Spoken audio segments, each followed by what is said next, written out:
Good evening po sa ating lahat mga kapatid at welcome po sa ating daily evening devotional.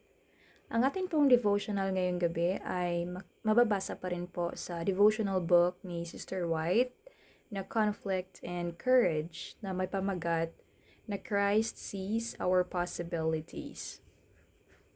Ang ating pong key text ay makikita sa Luke 7:47. Sabi dito, I tell you, Simon, that her sins, many as they are forgiven, for she has shown me so much love. But the man who has little to be forgiven has only a little love to give. Mary had been looked upon as a great sinner, but Christ knew the circumstances that had shaped her life. He might have extinguished every spark of hope in her soul, but he did not. It was he who had lifted her from despair and ruin. So si Mary po ay kilala po siya ng marami bilang napakamakasalanan ng tao. Tsaka marami ang tumingin sa kanya ng, alam mo yun, mababa na parang wala na siyang pag-asa. Pero si Jesus, alam niya ang buong kwento ng buhay ni Mary kung bakit napunta siya sa ganong sitwasyon at kung gaano siya nasaktan. Tsaka, pwede sanang talikuran siya ni Jesus. Pero hindi po niya yung ginawa. Sa halip, ay inangat po si Mary mula sa kadiliman. Tinulungan po siya ni Jesus na makaahon sa pagkawasak ng kanyang buhay. Tsaka ibinigay niya sa kanyang, ibinigay ni Jesus kay Mary ang pag-asa at bagong simula. 7 times she had heard his rebuke of the demons that controlled her heart and mind. She had heard his strong cries to the Father in her behalf. She knew how offensive is sin to his unsullied purity, and in his strength she had overcome. So, kontrolado po si Mary ng mga masasamang espiritu dati at 7 beses po siyang iniligtas ni Jesus mula sa kapangyarihan ng mga ito. At tuwing pinalalaya po siya ni Jesus, naririnig po ni Mary na ipinaglalaban siya sa panalangin. At nakikita niya kung gaano kasama ang kasalanan sa harap ng banal na Diyos. At yun, dahil hindi po siya sinukuan ni Jesus, unti-unti po siyang lumalakas laban sa tukso. At na-overcome po ni Mary yung kasalanan niya. At nagkaroon po ng pagbabago sa kanyang buhay at napalaya po siya ng tuluyan sa kanyang mga kasalanan. Kagaya po sa atin mga kapatid, hindi po tayo sinusukuan ng Panginoon. Kung tayo man po ay nadapa, bumangon tayo at aminin natin na tayo ay nagkasala. At ang Panginoon po ay handang tumulong sa atin para magkaroon tayo ng pagbabago sa ating mga sarili. When to human eyes her case appeared hopeless, Christ saw in Mary capabilities for good. He saw the better traits of her character. The plan of redemption has invested humanity with great possibilities. And in Mary, these possibilities were to be realized. Through His grace, she became a partaker of the divine nature. So sa paningin po ng mga tao, ay wala ng pag-asa si Mary. Parang sobrang sama na ng buhay niya para magbago. Pero kay Jesus, nakita po niya ang kabutihan na nagtatago sa puso ni Mary. At alam niya na kaya siyang gawing mabuti. Alam ng Panginoon na may maganda pa siyang pwedeng maging sa buhay. And God has given every person great possibilities.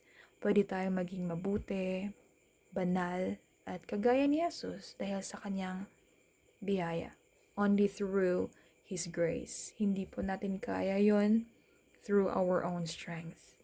At kay Mary, ang magandang plano ng Diyos ay maging bago siyang tao. Maging malapit siya kay Jesus at maging isang taong maglilingkod at magmamahal ng tunay. So, binago po si Mary lahat-lahat mula sa loob ng puso niya hanggang sa kanyang pagkatao. So, nakikita po ni Jesus mga kapatid ang mabuti sa atin.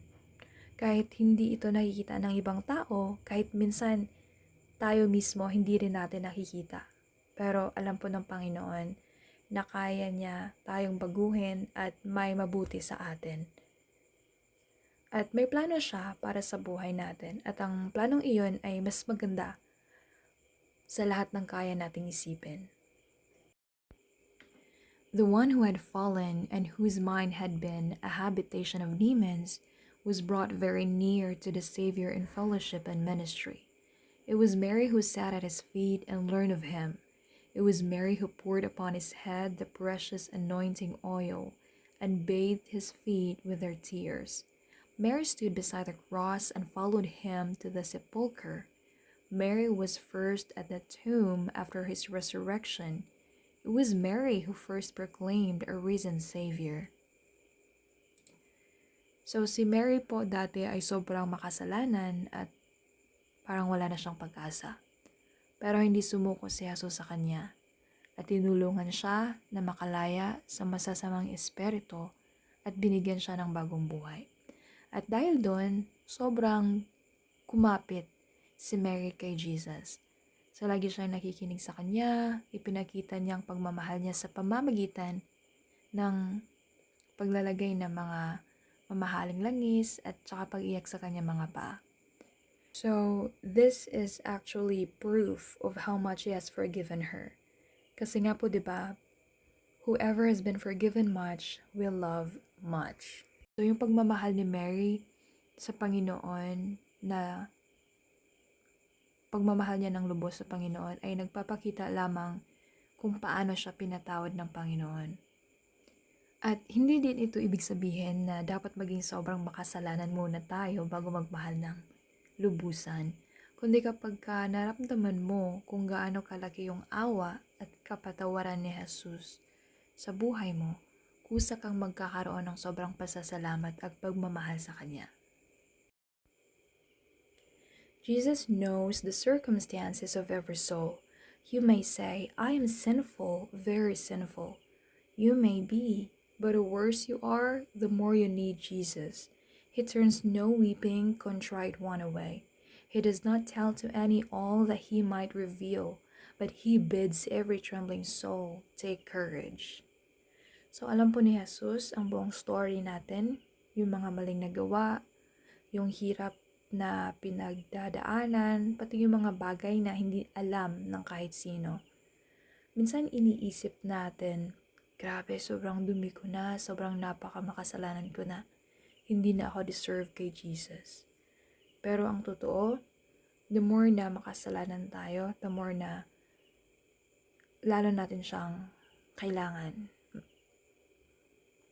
At mas lalong bukas siya para sa atin.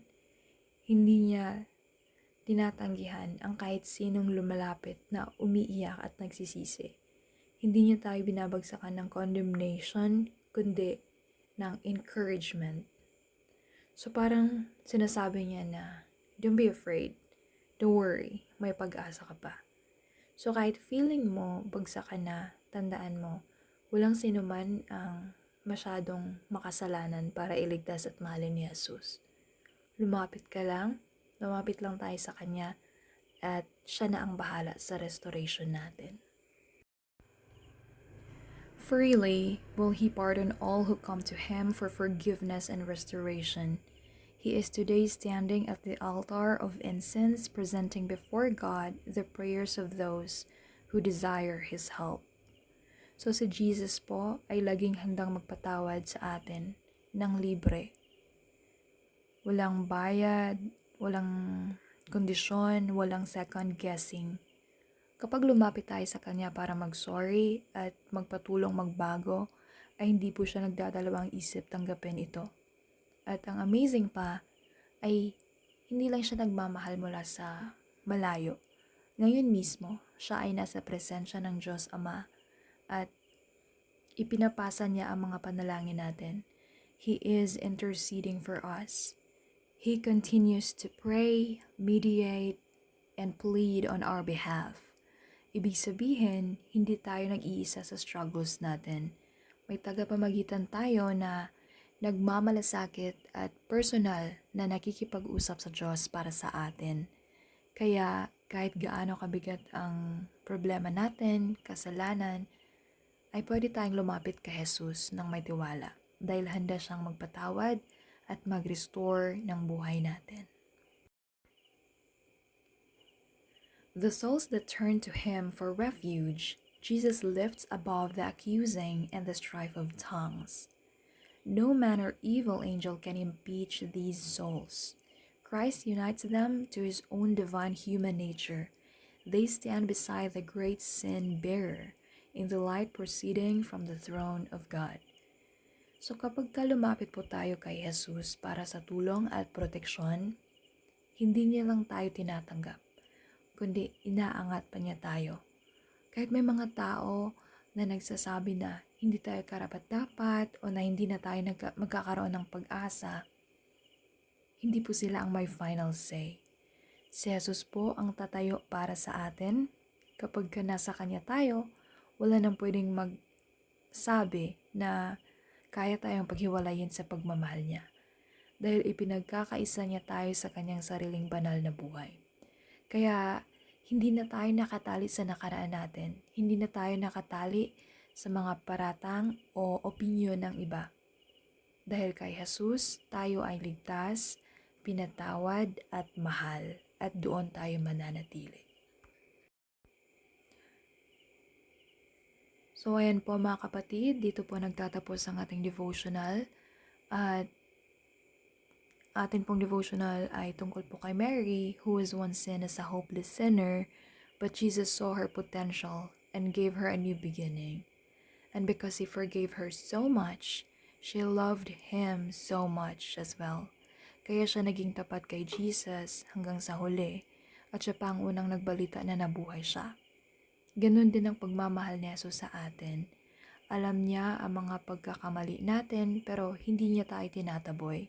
Libre ang kapatawaran niya at ipinaglalaban niya tayo sa Diyos Ama. So kapag lumapit tayo sa Kanya, inaangat niya tayo at binibigyan ng bagong simula. So walang sino man ang sobrang makasalanan para mahalin at baguhin ni Jesus. Kailangan lang natin maging humble, magsisi sa mga kasalanan natin, at aminin na tayo ay nagkasala at maging willing na magbago din. So ito nga po ay proof na no one is too broken for Jesus to make them whole again. So sana po ay may natutunan tayo mga kapatid, at yan lang po aking may bahagi sa gabing ito. God bless po sa ating lahat.